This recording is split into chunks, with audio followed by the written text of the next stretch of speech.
Salam Kamran bəy. Sualım budur rubrikasına xoş gəlmisiniz. Sizə bir neçə sual vermək istəyərdim. Sualımız budur. Sosial mediada fərqli görünmək üçün ilk addım nədir?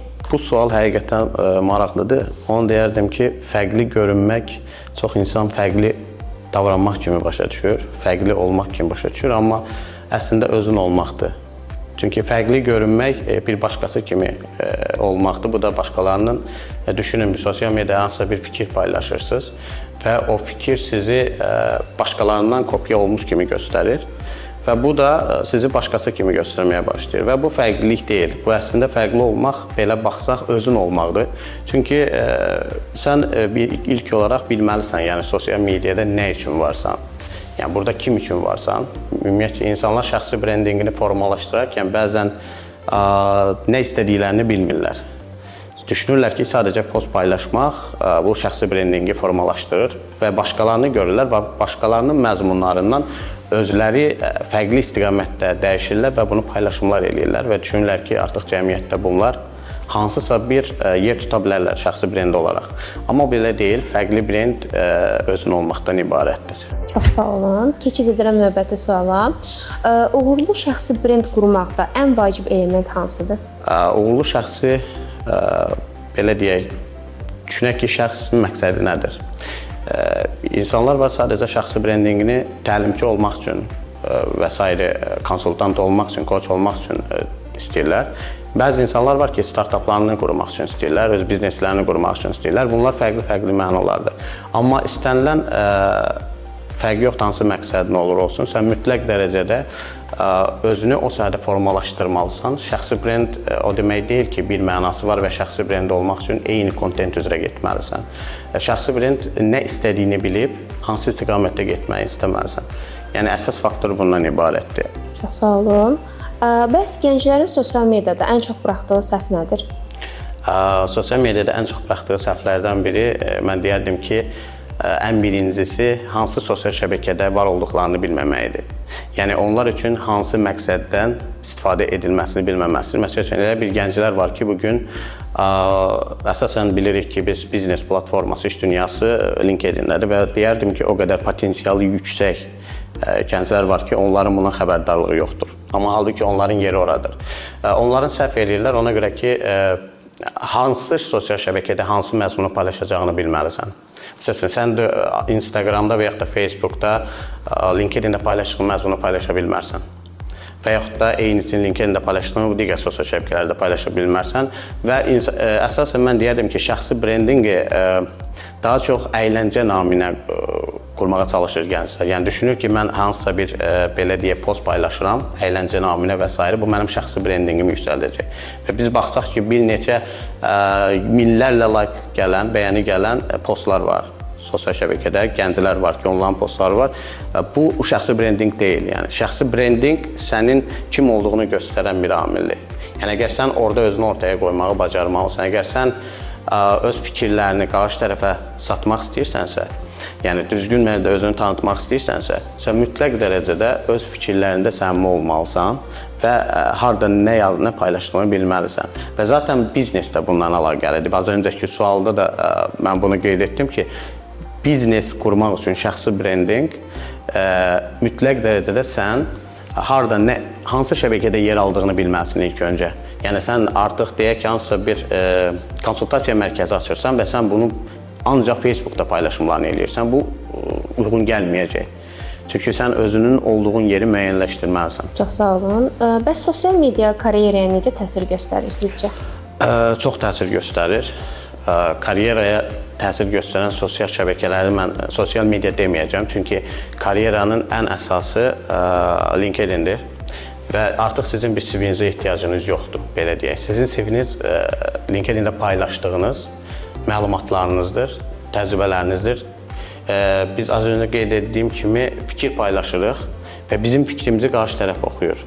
Və bizim artıq orada nə yazdığımız, hansı sertifikatlara sahib olduğumuz, hansı universiteti bitirdiyimiz önəmli deyil.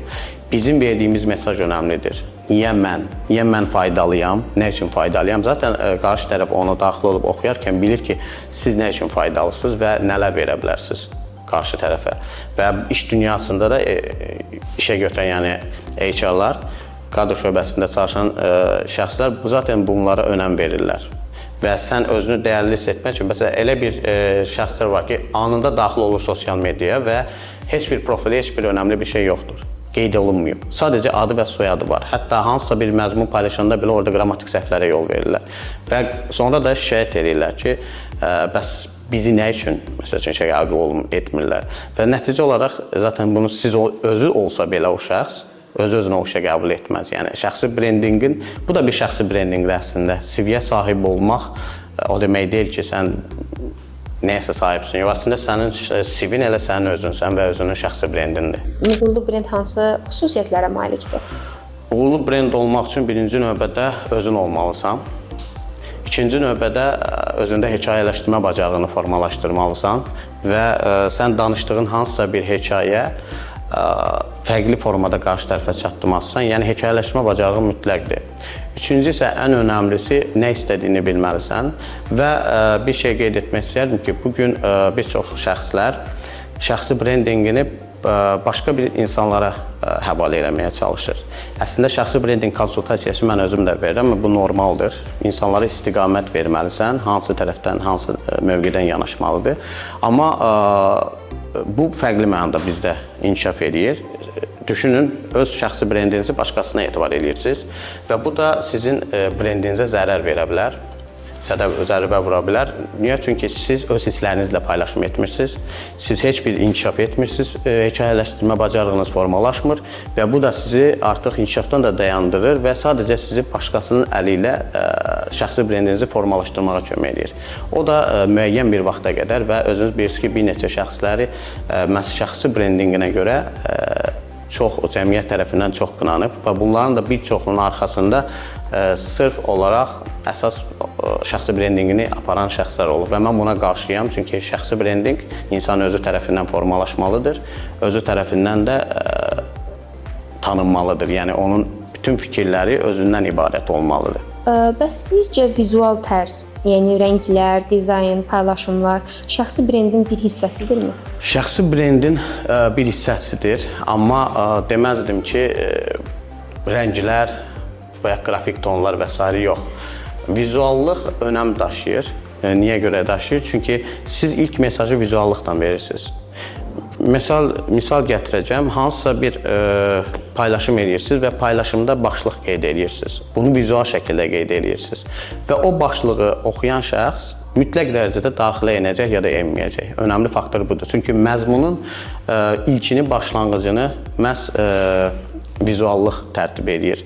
Vizuallığın olması çox önəmlidir, amma baxırsınız o vizuallığa nələr qatırsınız, nələr verirsiniz. Rəngin effekti böyük olmayacaq təbii ki. Yəni, sadəcə olaraq müəyyən qədər təsir göstərə bilər. Amma əsas hər bir şey məzmunun içində gizlidir. Yəni, sizin düşündüyünüz, sizin vermək istədiyiniz mesajlar zaten vizuallıqla bir yerdə gələcək. Çox sağ olun. Bəs şəxsi brendimizi formalaşdırarkən sizcə ilk addım olaraq nə eləməliyik? İlk addım olaraq nə üçün oradasan, kim üçün oradasan və nə vermək istəyirsən və nə əldə etmək istəyirsən. Əgər sən orada nə üçün orada olduğunu bilmirsənsə, kim üçün oradasan da bilməyəcəksən. Çünki şəxsi brendinq və formalaşdırmaq üçün sənin birinci məqsədin olmalıdır. Havadan və sudan gəlib sən orada hansısa bir paylaşım edərək hansısa bir nəyəsə nail ola bilmərsən. Ona görə mütləq dərəcədə birinci növbədə bunları bilməlisən və necə ki biz hansısa bir biznes quranda biznes plan yazırıq, şəxsi brendinqində də öz planını yazmalısan. Və sən artıq sosial şəbəkədə hansısa bir fikirlər səsləndirəndə çox önəm verməlisən buna. Əsas məsələ bundan ibarət. Nə paylaşdığın çox önəmlidir. Hansısa tənqidi yanaşa bilərsən, amma tənqidi sən pozitiv tərzdən yanaşmalısan. Çünki şəxsi brendinq qınağı sevmir. Şəxsi brendinq mütləq dərəcədə qarşı tərəf səndən fayda götürmək, bəlkə də sən haqlı ola bilərsən tənqidində, amma qarşı tərəf səni pozitiv görmək istəyir. Səndən fikir aldıqda onun səndən faydalanmaq və ondan bəhrələnmək istəyir gələcəyində, öz karyerasında və bunu bir dəfə, iki dəfə elədikdə artıq sən ondan sonra nə qədər fikir paylaşırsan, paylaş, yaxşı fikirlər heç biri məna kəsb etməyəcək. Çünki səni artıq negativ bir şəxsi brend formalaşdırmısan qarşı tərəfdə və bu da get-gedə səni nüfuzdan salacaq. Yəni ona görə biz şəxsi brendinq deyəndə çox asan qəbul edirik ki, bu adi postdan, adi izləyici sayı ilə biz bunu əldə edəcəyik, amma bu mümkün deyil. Çox sağ olun, çox təşəkkür edirik Kənan bəy, dəvətimizi qəbul etdiyiniz üçün minnətdarıq. Çox sağ olun. Sağ olun.